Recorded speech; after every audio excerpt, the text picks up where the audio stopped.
যাই আলু দিয়ে পেঁয়াজ কলি দিয়ে ভাজি করব।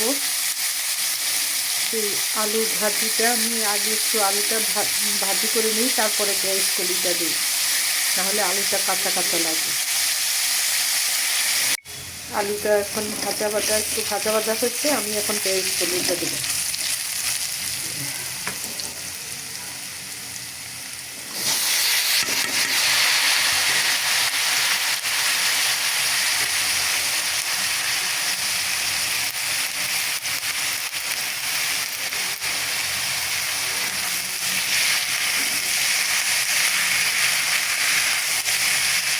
দিয়ে পেঁয়াজ কলি ভাজা রেডি আমার।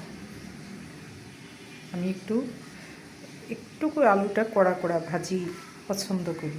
বাঁধাকপিটা কেটে নিচ্ছি। বাঁধাকপি দিয়ে রুই মাছের মাথা দিয়ে ঘন্ট করব। কপিটা বসাই দিলাম, একটু ভাপাইয়ে নেব।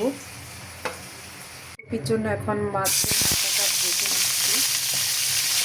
রুই মাছের মাথা, মাছটা বেশ বড়ই ছিল।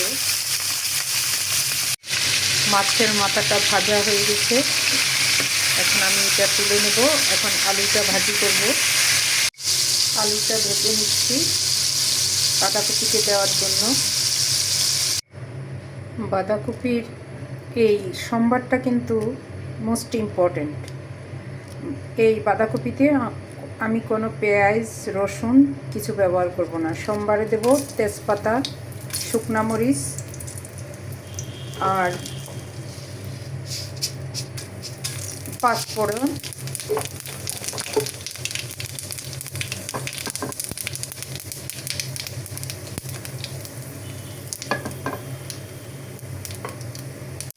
দিয়ে দিলাম একটু আদা বাটা।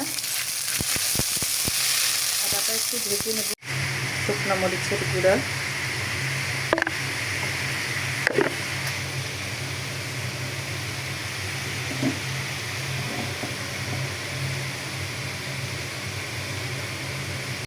দেখো আমার বাঁধাকপির ফাইনাল লুক। বাঁধাকপি এখন একদম তেলের উপরে এসে গেছে, হয়ে গেছে আমার বাঁধাকপি।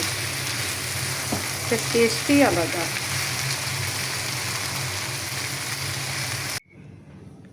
বন্ধুরা, রেডি আমার আজকের লাঞ্চ। বাঁধাকপি দিয়ে রুই মাছের মাথা দিয়ে ঘন্ট, ভাত, পেঁয়াজ কলি দিয়ে আলু ভাজা, আর এই রুই মাছ দিয়ে শিম আলুর ঝোল। Happy lunch, by.